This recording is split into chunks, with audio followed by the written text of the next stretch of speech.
A very good evening to you. I'm Lisa Lord, and in our news, bus fare discounts for frequent users to ease the impact of the recent hike. A former gun-toting fugitive says neither drugs nor gangs is the biggest reason for shootings. Wait until you hear who he blames. The health minister sends a warning about disruptions at the Polyclinics. And in sports, Dwayne Bravo's Chennai Super Kings dominate against the Delhi Captains in today's IPL. Broadcasting from our studios in the Pine St. Michael, this is CBC News Night, starting now.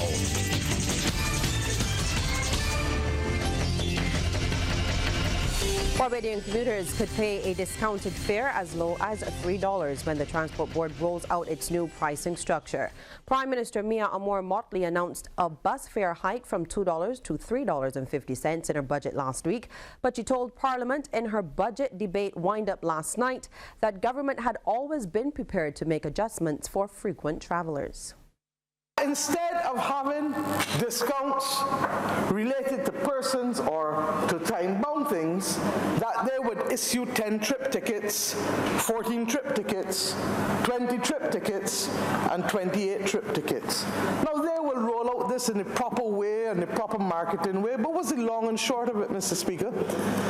That the discounts will range from 30 cents to 50 cents per bus ride, depending on how many you buy.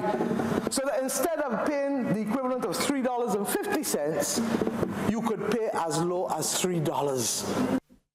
Well, Ms. Motley says that efforts will also be made to ensure the PSV owners offer discounts as well. The Minister of Transport has also assured me tonight that they will be meeting with the privately owned PSVs through their associations to see how best they too can put discounted fares in place for those who are high volume users. The beauty of this is that it's also, these tickets can be used by your children or your neighbor or whoever else, because what is being clicked is the ticket and not the individual. So that this, we believe, offers serious opportunity for persons who are regular users. Well, some Barbadians have been asking for drone technology to fight predial larceny. Now, Minister of Agriculture in Norway is indicating that government is prepared to support such technology to stamp out crop and livestock theft.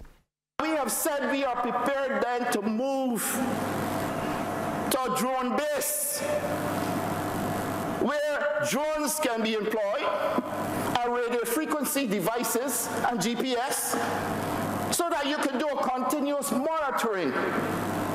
But as far as we can go, farmers also have to be part of it. And Mr. Speaker, if anybody asks me again about my plans for predial larceny, I am convinced that the person has a hearing disorder, because I've said it too many times. Well, Mr. Speaker, the legislation that was rushed through this Parliament prior to elections last year is currently in the hands of the farmers for review, so that when I bring it back here, Mr. Speaker, it will be comprehensive. And Minister Ware reminded farmers that the Ministry of Agriculture gives financial support for security systems.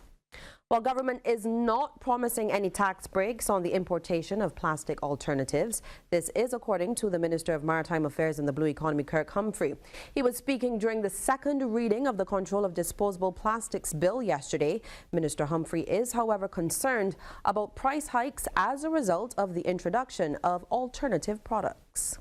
I also believe, sir, that when I look at the price, the unit increase in cost, when people tell me that their prices are going to go up by $2 and $3 and $4, it doesn't make sense to me, because there's no individual container that is going to send your price up by $1 and $2 and $3 and $4. They can't rob poor people, Mr. Speaker, sir.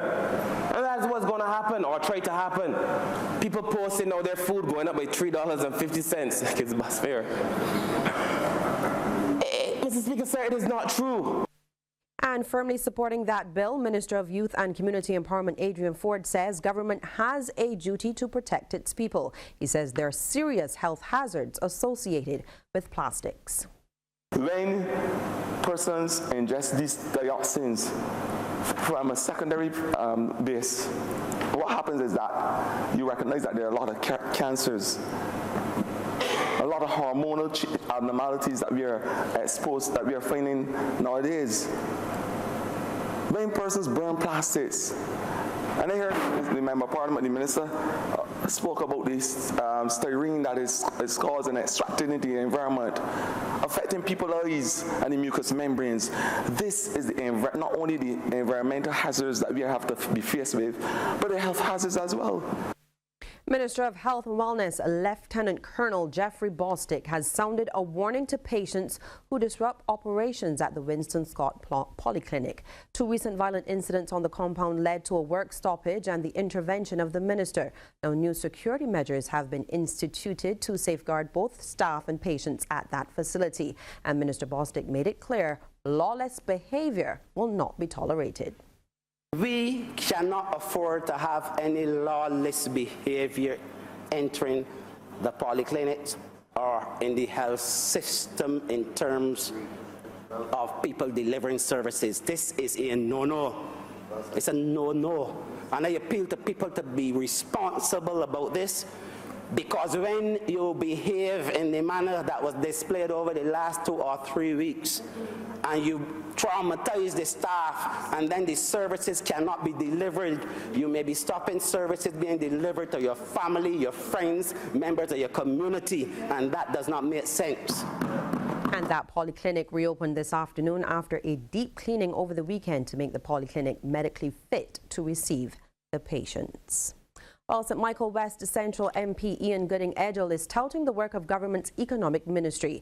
He says it is delivering on its promises in quick time, reminding the House that in the mini-budget of last year, Prime Minister Motley announced a plan to reduce the debt-to-GDP ratio from 175% to below 115% within the first 5 years. The debt restructuring moved from 170% to 125% of GDP. And Mr. Speaker, can I tell you that the movement occurred within 10 months. Within 10 months. The Prime Minister had a goal of accomplishment within 5 years, and we are 10% away from that goal, and we did so in 10 months, Mr. Speaker. Well, government has been extremely busy the last 10 months trying to get the economy to turn around and has been successful in a short space of time. This is according to Leader of Government Business and Minister of Foreign Affairs and Foreign Trade, Senator Dr. Jerome Walcott.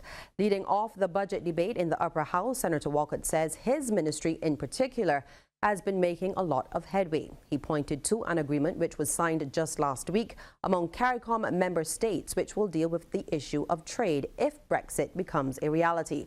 Dr. Walcott says several other pressing matters are also engaging the attention of trade ministers across that grouping.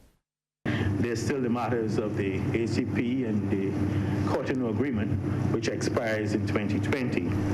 And we've been in serious negotiations with the European Union, in spite of our other issues in terms of blacklisting, in terms of the facilitation of trade, etc., and the utilization of the European Partnership Agreement, which we have not utilized as yet, certainly in terms of the Eastern Caribbean, and certainly in terms of Barbados. We have matters outstanding in terms of establishing our phytosanitary standards and other matters. So that is in terms of Caribbean, in terms of CARICOM, in terms of ACP, in terms of Brexit. Meantime, opposition Senator Caswell Franklin dismissed government's proposal to offset the impact of the $3.50 bus fare. In his contribution to debate on the estimates, he said that the board has to deal with the fact that there is a shortage of buses first. I heard the minister earlier spoke about these transfers, and you will get credits and stuff when you buy a set of tickets or whatever. To travel on what? They need 120 buses a day. They have 40. So you have 40. So I'm going to transfer to a minibus, and then who can get, where the minibus can get paid from? These things need to be thought out before implementation, sir. What's Trending is brought to you by Trident Insurance. We treat you like family. And we say hello now to Lisa Boom in our social media corner to tell us what is trending. Good evening, Lisa. Hi, Lisa, and here's what's trending tonight. With all that's been going on in the country lately, stories about people doing good are like a breath of fresh air. Now, on Sunday, we told you about Paul Whitney, a young businessman who's been showing residents of the Thelma Vaughan nursing home some love by giving them free haircuts. Well, the video of Whitney's most recent visit to the home has been viewed more than 13,000 times. There have also been hundreds of comments on the Facebook post encouraging the young man to keep up the good work. Well, Villy Scant says, "Thank you for showing people what true Barbadiana is made of," and also thanks him on behalf of the less fortunate who cannot afford to repay him. Jacqueline Cesar simply loves the initiative. She writes, "This is the Barbados I knew." Monette Wharton hopes that others will join the initiative, and Rose Cook believes this is proof that there's still positive young men around. Now, speaking of positive young men, we received this clip from WhatsApp, which is more or less a call to action for the country's youth. In it, the young man, Tariq, is encouraging other young men to put down the gun. Take a look. No such thing, I can see if there's easier. Times real hard, but you want to endure this. It's kind of sad how society be looking. Walking through these streets, everybody gonna be ducking. It's true, though. A real man got respect for his mother. A real man got respect for his brother. I'm only 19, I ain't trying to sound clever, but I can see it, we can make it better. Let we come together, let we take a stand. Rise to the top, listen up, black man. Try and drop your brother, try and put them on your hand. Get back to the hustle, try and make a couple grand, huh? All right, Tariq, Lisa, I'm working on a beat for you at the end of What's Trending. So now, you know that saying, people who live in glass houses shouldn't throw stones. Well, hip-hop rapper and producer Dr. Dre learned that lesson over the weekend. Dr. Dre, whose real name is Andre Young, posted an Instagram pic on Saturday with the caption, "My daughter got accepted into USC, no jail time." Apparently, though, he was throwing shade at a number of wealthy people who've been accused of paying millions in bribes to get their children into top schools. Well, you know that the internet doesn't cool out, right? So critics were quick to point out that just a few years ago, Dr. Dre and record producer Jimmy Iovine made a $70 million donation to, guess where, USC.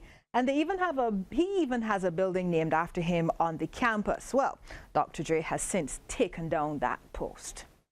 And this story now, passengers on board a British Airways flight were in for quite a surprise yesterday when the plane not only landed in the wrong city, but in the wrong country as well. I remember looking out the window thinking, this is unusual, but I was tired and I didn't think anything of it. BA 3271 supposed to fly from London straight over the English Channel and on to Germany. Instead, the plane took off to the north, flew over most of England before crossing into Scotland and landing in Edinburgh. The problem? A ground stamper typed the wrong airport code into the flight plan and no one noticed. The pilots assumed they were supposed to go to Edinburgh. Once on the ground, passengers were surprised. After a few hours, they were on their way to Dusseldorf, with British Airways apologizing for the wrong turn. All right. So that's all the time we have for What's Trending this evening. Of course, remember, you can find us easily on Facebook, Instagram, and by email. Lisa, are you ready? Let's go. Got that beat. Let's go. Let's do on the beat, but I'll pass on that one. What do you have? Give me something, Lisa. Let's go. No, I mean spit bars. That's what they say, right? Anyway, that's it for What's Trending. Good night to everybody, and good night, Lisa. A reformed convict who spent over a decade behind bars is saying that women are at the center of most of the recent shooting deaths. CBC's Shane Jones and freelance cameraman Jeffrey Aline secured this exclusive interview. Some of you who are old enough to remember the late 80s and early 1990s might recall the name Adrian A.A. Seeley, a name once notorious for nefarious activity in the well-known Moral Hole. The now reformed Seeley was released from prison in 2012 for possession of a gun. Now, back in 1992, he was a fugitive after fleeing Barbados while facing a number of charges. He was found and arrested in Canada 3 years after that and deported to Barbados. Today, he is still in the moral hole, but running a legitimate small business. He says, contrary to what people believe, what's happening now in Barbados doesn't have much to do with guns or drugs. The wars over here ain't really about drugs, nothing, guns, nothing. The wars over here about women, that's the truth. People may not, society may not believe that, but the wars over here is about women. And because of the ghetto man on the blocks, it's a ghetto thing, but it's the women, that's the truth. The women is a killing, it's a gay kill over here. AA says men are feuding because of women. So, for example, if a man has a conflict with a woman or becomes involved with her, that woman's partner will go after him. He believes this aggression stems from the youth not being able to express their feelings and reason through situations, so they turn to violence. As someone who once walked that road, he gave some insight into what often happened. Well, I myself was a gun person, and I don't like people on fear me nor nothing, and I saying the police, there's a law, yeah, there's a law, but if a man can do me something, I can't wait for the police to come on the set. Something you just can't get away. Like true, something you just can't get away. Sometimes you can walk over it. I did that numerous times right here. But sometimes you just can't get away. Sometimes it be either you or the person. He left the youth with some advice. There's a law, and every step of the line, there's a law for you. That's for the youth, that's true.